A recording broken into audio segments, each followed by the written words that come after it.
On Wednesday, I go to school again, and as soon as class begins, classmate mentions that they started reading more and better through English book. I realize this is positive for me because I can also notice an improvement in my grammar. However, I have a challenge. When I come across a new word I don't know, I look up its meaning in the dictionary and continue reading. However, sometimes I encounter the same word in the next text and realize I don't remember its meaning, so I need to consult the dictionary again. Is there a method to help us memorize words more effectively? Our teacher mentioned that this is an interesting topic and gave us the following explanation. It's completely normal not to remember a new word immediately. Usually you'll need to look up that word about 6 times before you memorize it. In some cases, especially with verbs, it may be necessary to look it up to 8 times before it sticks in your memory. When we learn a new word, it goes through several stages. But only when it reaches the final stage do we truly master or retain it. There are 5 of these stages, and we'll go through them. 1. The first stage is when you encounter the word for the first time and don't know it, so you resort to the dictionary to discover its meaning. 2. In the second stage, you come across the word again, recognizing that you've seen or heard it before, but you still don't remember what it means, leading you to look it up in the dictionary once more. 3. The third stage happens when you see the word again, have a vague idea of its meaning, but you're still not sure. For example, you might know that the word refers to some object, animal, or verb. For in the fourth stage, you already know the meaning of the word when you read it, but you still can't recall it when trying to use it in conversation. At this point, the word is part of your passive vocabulary. 5. The fifth and final stage is when you finally manage to use the word correctly in speech. Now that you know these 5 stages, it's clearer why it's not possible to memorize a new word the first time you encounter it. Do so, you need to skip all the stages the first time you come across the word. Each word needs to be seen or heard several times, going through all the stages until you reach stage 5. Thus, you can celebrate not only when you learn a new word perfectly, but also when you advance from one stage to the next in the learning process. When you are getting closer to the final goal, which is using the word naturally in daily communication, all of this becomes even more interesting. I knew about these stages, but it really makes sense. It has happened to me to look up a new word in the dictionary and, minutes later, completely forget its meaning, having to look it up again. This made me feel frustrated for not remembering, but now I know it's completely normal not to memorize a word forever, first time I encounter it. We need several interactions with the word before we can use it easily. After school, I go to soccer practice. Our coach informed us that there will be a game on Saturday. The school team will face another school from Cambridge. He invited me to play for the team, which made me very excited. I'm looking forward to Saturday's match. When it comes to memorizing a new word, it's necessary to see or hear it about 10 times to really fix it in your memory. The next day, when I return to school, one of the students asks an important question. He wants to know how to improve his listening skills and what the best approach would be. Our teacher thanks him for the question and explains that good listening skills are crucial for communication. After all, if you don't understand what people are saying, becomes difficult to interact with. There are many resources available online for English learners, but some students may struggle to find the most suitable audio material. Let's look at what you should listen to. There are two main types of materials. You can listen to an audio recording or watch a movie. Each requires a different approach. When listening to audio, it's ideal that you understand at least 90% of the word. If the audio contains too many unknown or new words, it's important to read the text and ensure you understand all the words. When you practice listening, you are training to capture information from speech without directly focusing on learning new words. Although you may eventually learn new words, that's not the main goal. Focus when listening should be on understanding the information conveyed in English. It's essential to use materials that are at your level of knowledge. For example, you can use simplified English books that come with audio recording. I strongly recommend these books because they allow you to choose material that matches your English level. When you acquire such a book, read it first, and then listen to the recording at home or during your commutes. Another useful type of material for listening practice is movies and YouTube videos. These resources are also excellent. You can start using them when you have a vocabulary of at least 2,000 words in English. Here's a suggestion on how to use movies.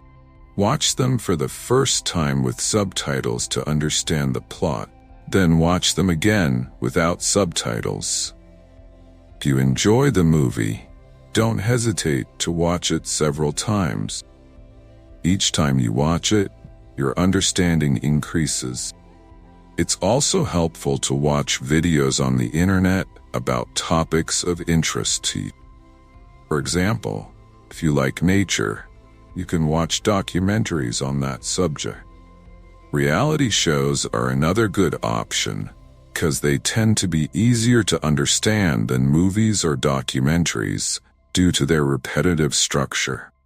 It's important to dedicate at least 30 minutes daily to listening. The more you listen, the faster you'll expand your vocabulary and comprehension. During listening, focus on what you can already understand, even if at first it's only 15%. It's easy to get discouraged by noticing the parts you still don't understand, but the important thing is to value what you already know, satisfied with each new sentence you manage to understand. Remember that listening is one of the simplest ways to learn because you don't need to do anything except listen. Did this explanation help? Yes. Student replies, thanking the teacher. The topic of listening is really interesting to me, and now I know what to do to improve my listening skills. To develop your listening, practice for 40 minutes daily. But what do you need before you start? On Friday, we had an interesting discussion in our class. Our teacher asked a question. What was your first reason for learning English? Do you remember when you first started getting interested in the language? I replied that I remember the moment I became interested in English. My teacher then asked me to share what happened. I said, first, I need to say that English wasn't always my favorite subject. I started learning English in high school. At first, I found it very difficult. I didn't understand the structure of the language, which seemed illogical to me.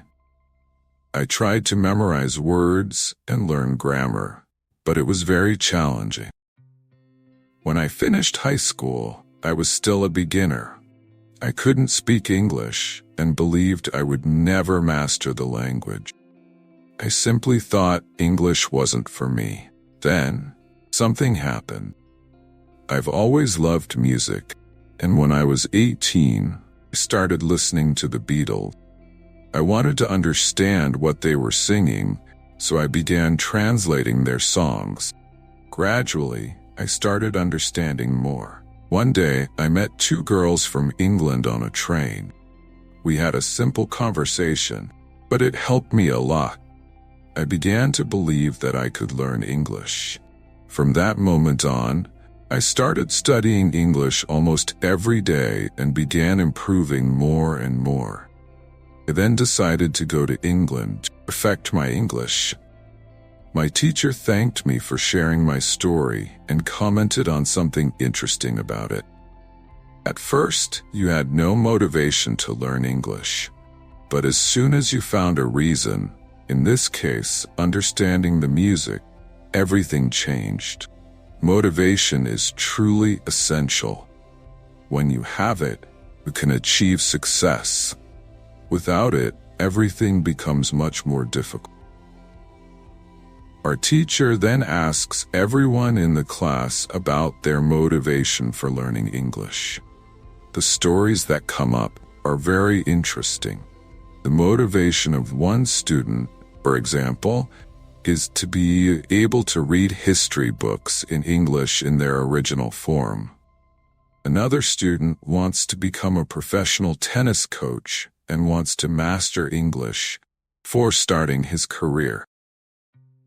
Another classmate plans to work for a large international company, and for that, she needs English in the workplace. I realize that everyone has some kind of motivation to use English in their lives or to gain information from books. At the end of the class, our teacher asks us if we enjoy learning English. I respond that I didn't like the language in high school, but now I appreciate it much more because I can see how useful it is to master this language.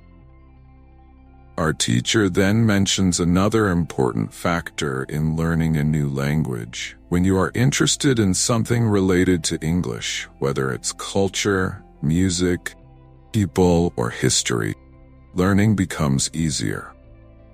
If you want to be fluent in English, it's helpful to have a vocabulary of at least 3,000 words. If you don't have a liking for English, it will be harder to find the time to practice enough to reach that level.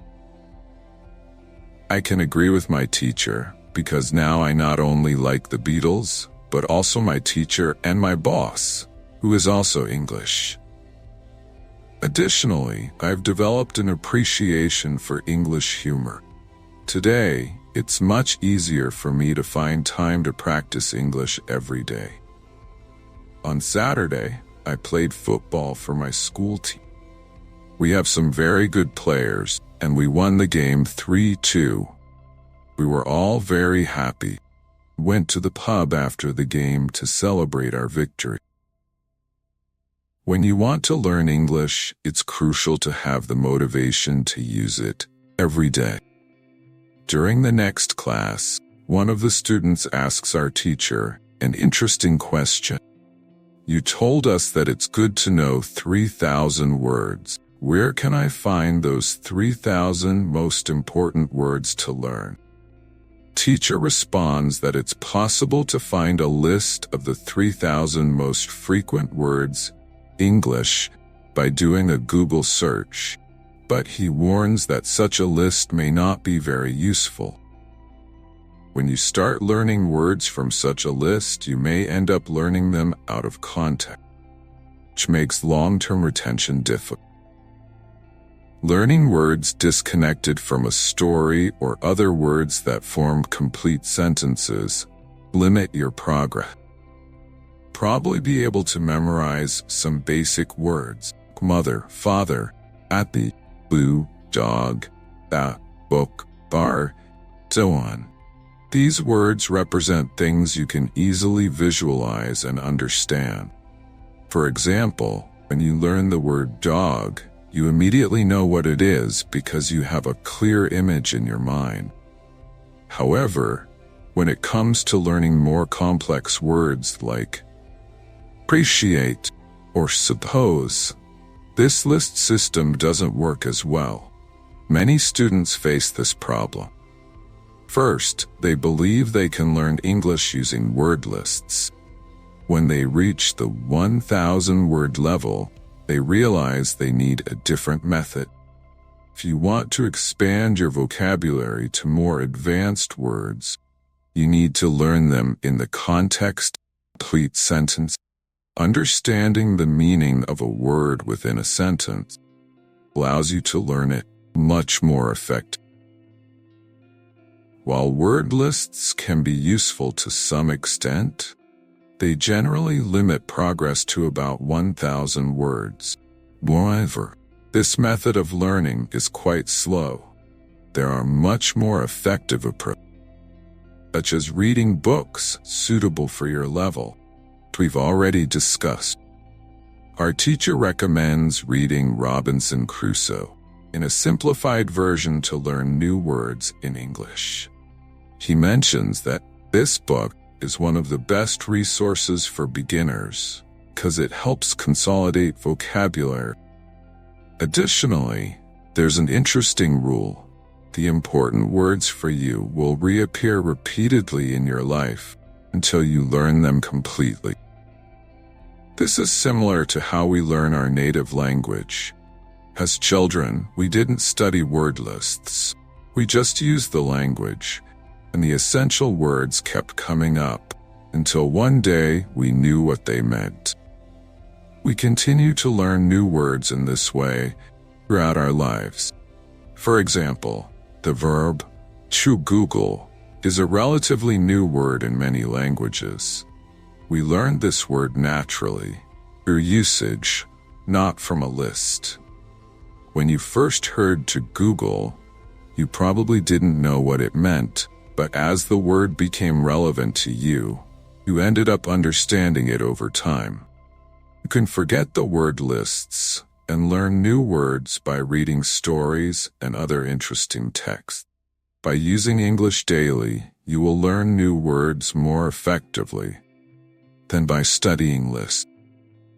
Does it make sense? The student agrees, thanking him for the explanation. After school, I go to work.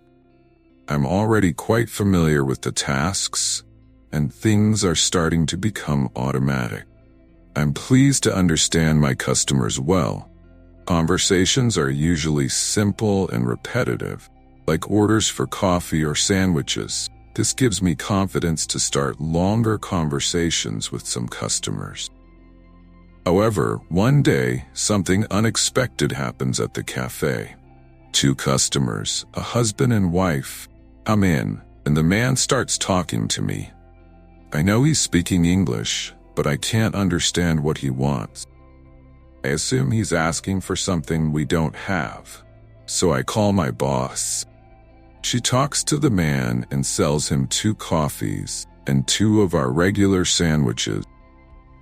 I'm surprised, and after they leave, I go to my boss and apologize for not understanding the customer.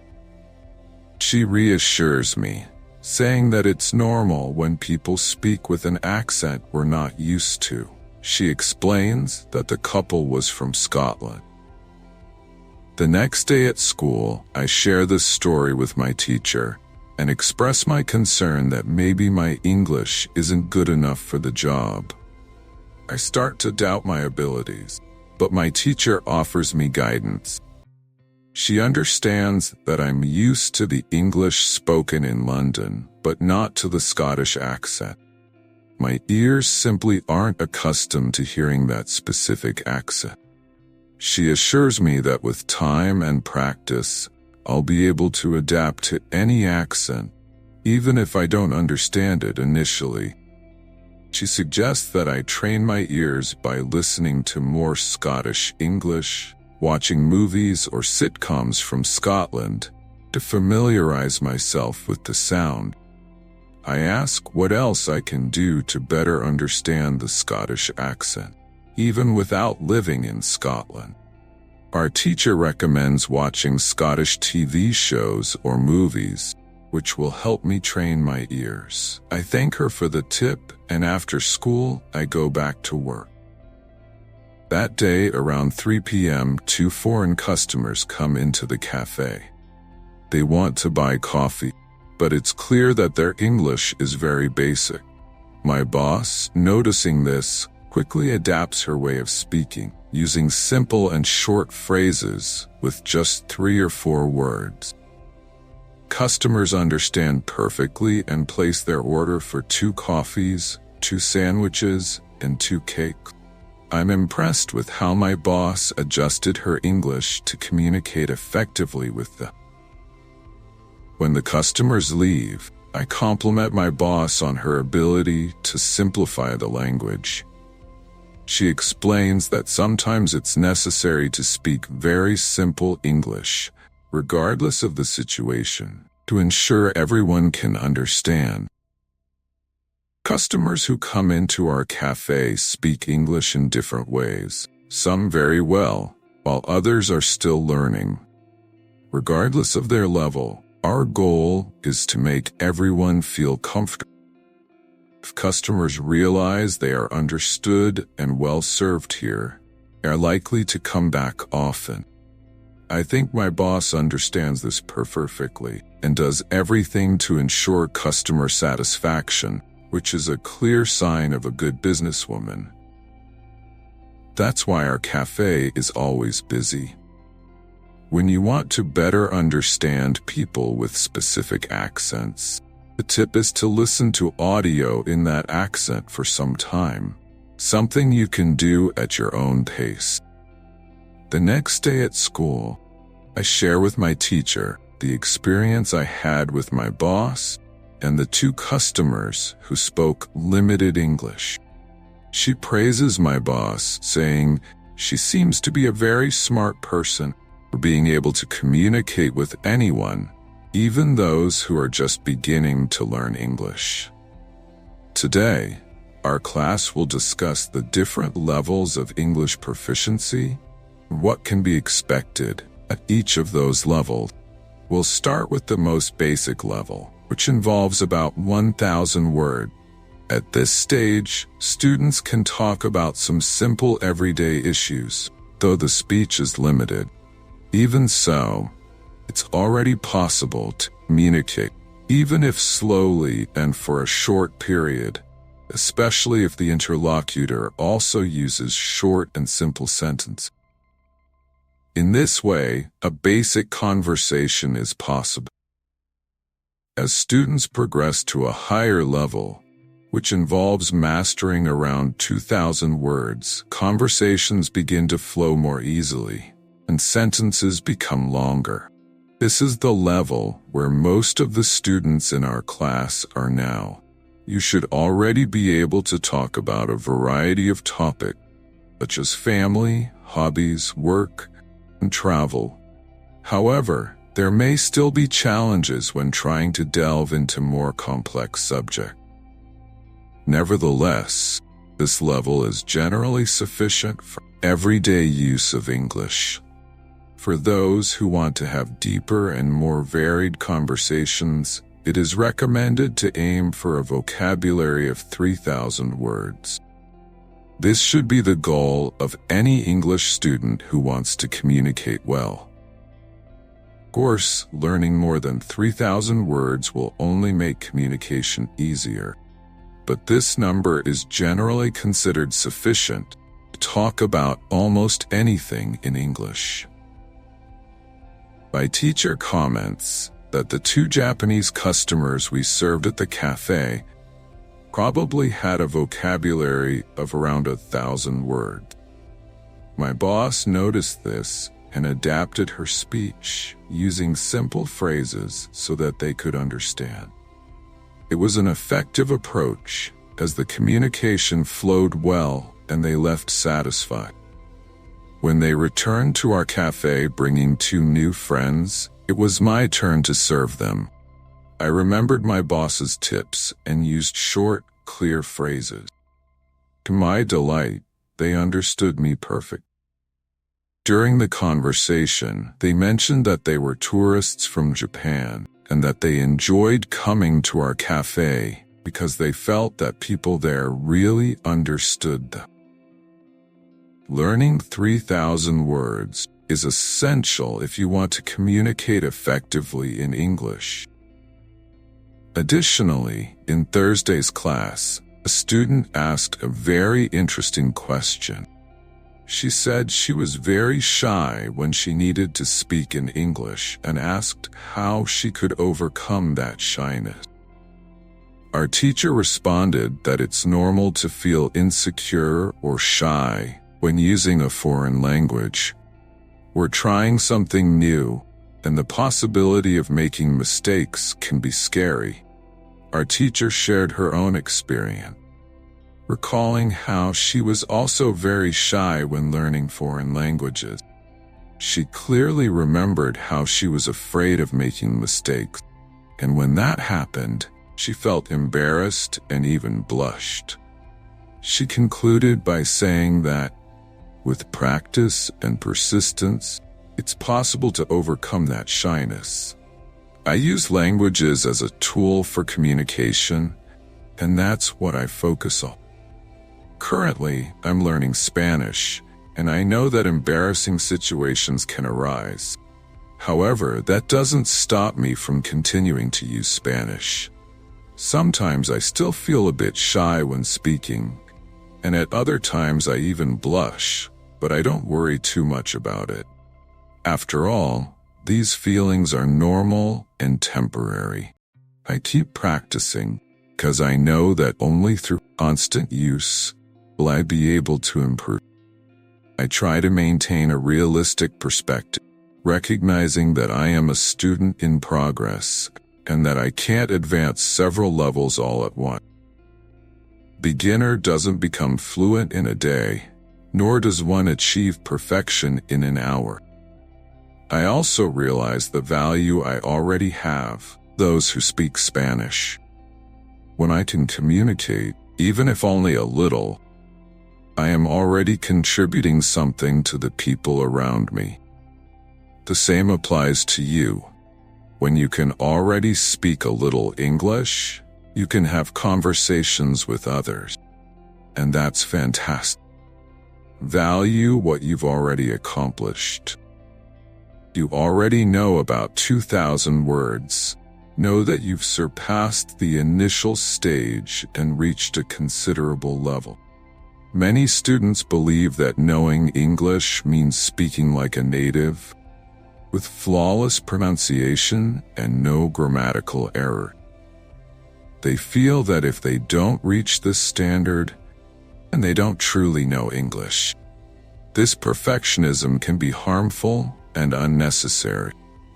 In reality, all of you are doing very well because you can already communicate in English. Keep striving, and the shyness will disappear over time.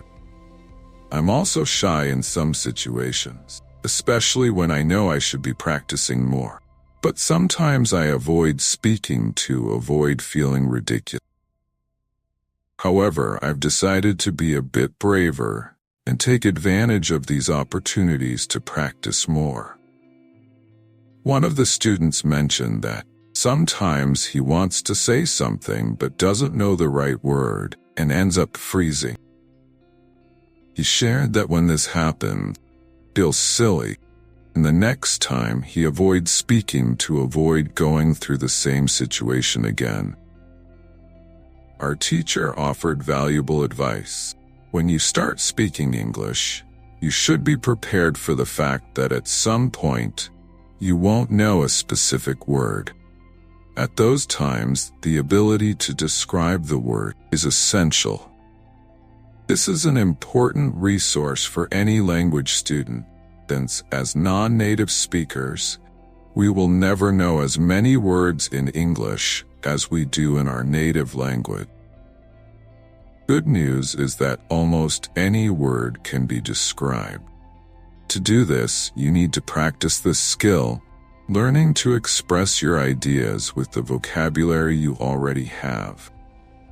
For example, you don't know how to say T. You can describe it as small object used to open a door. Without realizing it, you already do this in your native language when you don't know the name of something. You just describe what it is, so the other person understands. You can apply the same technique in English, but you need to practice. Thinking out loud is a useful technique to improve this description skill. If you practice this daily, your ability to describe things in English will improve. Learning English is only possible when you use it regularly. It's natural to feel shy, but that shouldn't be an obstacle to using the language. Time and practice, confidence will grow, and you will see significant progress in your ability to communicate. Hey everyone, if you like the Inglés Book channel, here you'll find various stories in English for students. Subscribe now and turn on the notification bell so you don't miss any videos. Share with friends and leave your like. Join our big family. Thank you, and we'll see you in the next videos.